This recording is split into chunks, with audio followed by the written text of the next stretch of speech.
எல்லாருக்கும் வணக்கம். Cheese kitchen click பண்ணதுக்கு ரொம்ப நன்றி. இன்றைக்கி வந்து முட்டை கீமா மசாலா கிரேவி தான் பார்க்க போகிறோம். இது வந்து செம்ம டேஸ்ட்டான ஒரு நான்வெஜ் கிரேவி, சிக்கன் சாப்பிட்ற ஒரு கிரேவி மாதிரியே செம்மையாக இருக்கும். இது வந்து சப்பாத்தி, நான், பரோட்டா இதுக்கெலாம் வந்து சூப்பரான ஒரு சைட் டிஷ் இது. இதை எப்படி செய்கிறதுன்னு பார்க்குறதுக்கு முன்னாடி மறக்காமல் சப்ஸ்கிரைப் பண்ணுங்கள், லைக் பண்ணுங்கள். இந்த கிரேவி உங்கள் நண்பர்களுக்கும் ஷேர் பண்ணிவிடுங்க. இப்போ வாங்க நம்ம வீடியோக்குள்ளே போகலாம். ஃபஸ்ட்டு கடாயில் வந்து நல்ல எண்ணெய் போட்டுக்கணும். இதுக்கு வந்து கொஞ்சம் அதிகமாக எண்ணெய் தேவைப்படும். எண்ணெய் வந்து சூடாயிடுச்சு. இதில் வந்து பச்சை மிளகாவோட பேஸ்ட்டை போடுறேன் முதல்ல. அதுக்கப்புறம் இஞ்சி பூண்டு பேஸ்ட்.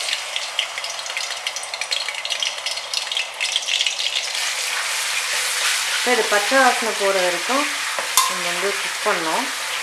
ஒரு 2 நிமிஷத்துக்கு குக் பண்ணால் போதும். இப்போ இது நீங்கள் எண்ணெய் கம்மியாக போட்டிருந்தீங்கன்னா கண்டிப்பாக இது தீஞ்சிடும்.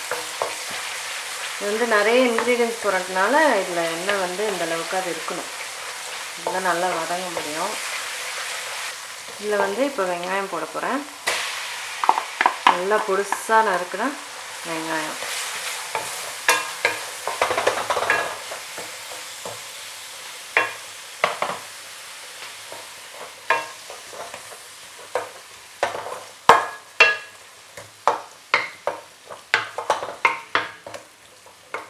வந்து நல்லா வதக்கணும். இதை ஒரு 3 நிமிஷம் 4 நிமிஷம் ஆகிடும். நல்லா வதங்கணும். இது நல்லா ப்ரௌன் ஆகி வதங்கணும்.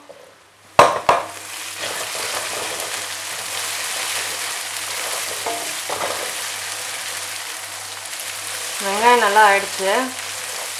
5 நிமிஷம் ஆச்சு. இப்போது அடுத்தது வந்து தக்காளி நல்லா ஃபுட் ப்ராசஸரில் நல்லா மையாக போட்டு ஆயிடுச்சு. இந்த மாதிரி பண்ணால் சீக்கிரமாக குக் ஆகிடும். தக்காளி வந்து நல்லா குக் ஆகிறதுக்கு கல்லுப்பு போட்டுக்கிறேன்.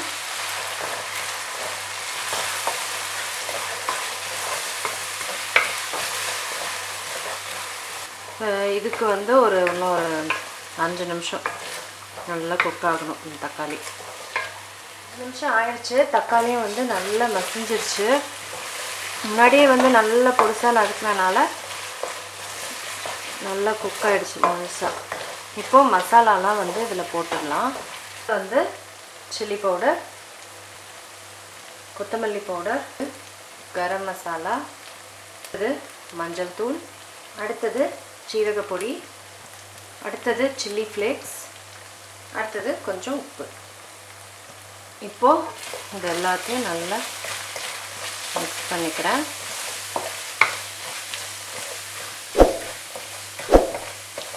இப்போ இந்த மசாலாங்கெலாம் நல்லா குக் ஆகணும். அடி பிடிக்காமல் இருக்கிறதுக்கு கொஞ்சோண்டு தண்ணி சேர்த்துக்க போகிறேன். கொஞ்சோண்டு தண்ணி சேர்த்துக்கிறேன்.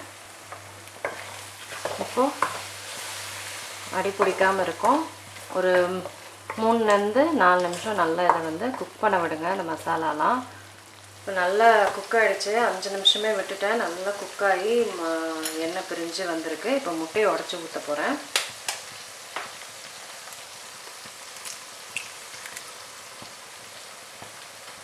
இது பார்த்திங்கன்னா முட்டையை உடனே கிளறிடக்கூடாது. அதுதான் முக்கியமான விஷயம் இதில். இப்போ இது 1 நிமிஷம் கழித்து தான் வந்து இப்போ இதை கிளறணும். ரொம்பவும் கிளறக்கூடாது. நான் உங்களுக்கு காமிக்கிறேன் ஸ்டெப்பு. அப்போ தான் இந்த முட்டை கிரேவிக்கு ஒரு தனி இது. இப்போ 1 நிமிஷம் ஆயிடுச்சு. லேசாக தான் நான் கிளற போகிறேன். அவ்வளவே தான். அவ்வளோதான். இதுக்கு மேலே நான் கிளற மாட்டேன். இப்போ இன்னும் 1 நிமிஷம் இதை விட்டுட்டு திருப்பியும் கிளறணும். இப்போது இன்னும் டைம் ஆகிடுச்சு. 1 நிமிஷம் திருப்பியும் வந்து கிளற போகிறேன். அவ்வளோதான். இந்த மாதிரி டைமில் தான் வந்து தண்ணி ஆட் பண்ண முடியாது. அதுக்கு தான் முன்னாடியே நான் வந்து எல்லா மசாலாவும் ஆட் பண்ணுறப்போ தண்ணி ஆட் பண்ணிட்டேன். ஏன்னா இந்த மாதிரி டைமில் வந்து திருப்பியும் அடி பிடிக்க ஆரம்பிக்கலாம். இப்போது இன்னும் 1 நிமிஷம் ஆகிடுச்சு. இன்னமும் கிளறி விட்றேன்.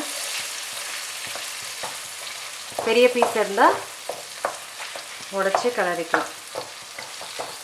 இந்த கிரேவி வந்து அப்படியே உங்களுக்கு நான்வெஜ் சாப்பிட்ற மாதிரியே தான் இருக்கும் இந்த கிரேவி.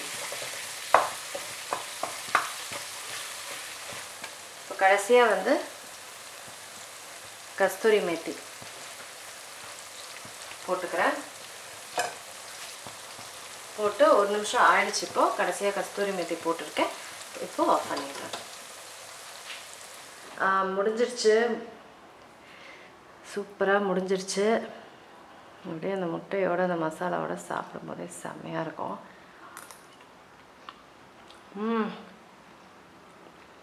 செம்ம சூப்பருங்க. அப்படியே நான்வெஜ் சாப்பிட்ற மாதிரியே இருக்குது. நான்வெஜ்னால் நான் சிக்கன் அந்த மாதிரி செம்மையாக இருக்குது. செம்ம டேஸ்ட்டு. சப்பாத்திக்கு, பரோட்டாக்கு, நானுக்கெலாம் வந்து இது அடிச்சிக்கவே முடியாது, பயங்கரமாக இருக்கும். அவ்வளோதாங்க, முட்டை கீமா மசாலா கிரேவி முடிஞ்சிருச்சு. நான் வந்து இந்த சப்பாத்தியோட என்ஜாய் பண்ண போகிறேன். உங்களை நான் அடுத்த வீடியோவில் சந்திக்கிறேன். வணக்கம்.